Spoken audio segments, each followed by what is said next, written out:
হযরতুল আল্লাম শহীদ মরহুম আল্লামা দেলওয়ার হোসেন সাঈদী রাহিমাহুল্লাহ, ওনার স্মৃতি বিজড়িত আজকের এই ঐতিহাসিক প্যারেড ময়দানের তাফসিরুল কোরআনের প্রোগ্রামে সব আছে। স্টেজ আছে, শ্রোতা আছে, প্যান্ডেল আছে, মিডিয়া কাভারেজ আছে, কিন্তু আমাদের কলিজার টুকটাটা আমাদের মাঝে নাই। আজকের এই প্রোগ্রামে আলোচক হয়ে এই চেয়ারে আমি না বসে ওই শ্রোতাদের কাতারে বসে যদি আমাদের আল্লামার নুরানি চেহারার দিকে তাকিয়ে ওয়াজ শুনতে পারতাম, আমাদের হৃদয়টা ঠান্ডা হয়ে যেত, আমাদের তৃষ্ণার্ত হৃদয় শান্ত হতো। সব আজকে আছে, কি যেন নাই, ঠিক কিনা বলেন?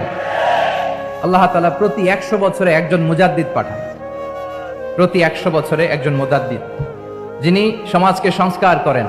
আল্লামা দেলওয়ার হোসেন সাঈদী রাহিমাহুল্লাহ ছিলেন তেমন একজন মুজাদ্দিদ। চিৎকার করে বলেন ঠিক কিনা?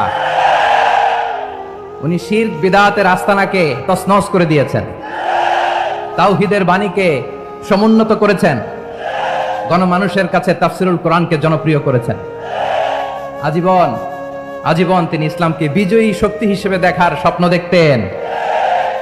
এত প্রাঞ্জল ভাষা, এত চমৎকার আধুনিক প্রেজেন্টেশন, গণমানুষের কাছে কোরআনের তাফসিরকে এভাবে জনপ্রিয় করে তোলার মতো ব্যক্তিত্ব আল্লামা সাঈদী ছাড়া দ্বিতীয় কেউ এই বাংলার ভূখণ্ডে নাই।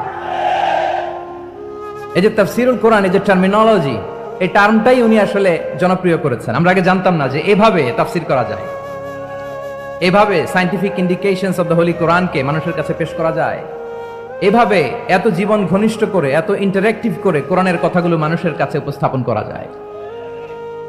উনি অন্যায়ের বিরুদ্ধে সবসময় সোচ্চার ছিলেন, প্রতিবাদী কণ্ঠস্বর ছিলেন। ওনার আলোচনা শুনলে দেহের রক্ত টকবক করে ফুটতে থাকতো। আল্লাহু আকবার, আল্লাহু আকবার, আল্লাহু আকবার। He was a strong mouthpiece of Islamic revivalism, Islamic জাগরণের স্ট্রং মাউথপিস ছিলেন আল্লামা সাঈদী রাহিমাহুল্লাহ। অনেক দোয়া পেয়েছেন, আমরা পড়েছি, এমন জীবন তুমি করিবে গঠন, মরণে হাসিবে তুমি, কাঁদিবে ভুবন। গোটা বিশ্বকে তিনি কাঁদিয়েছেন।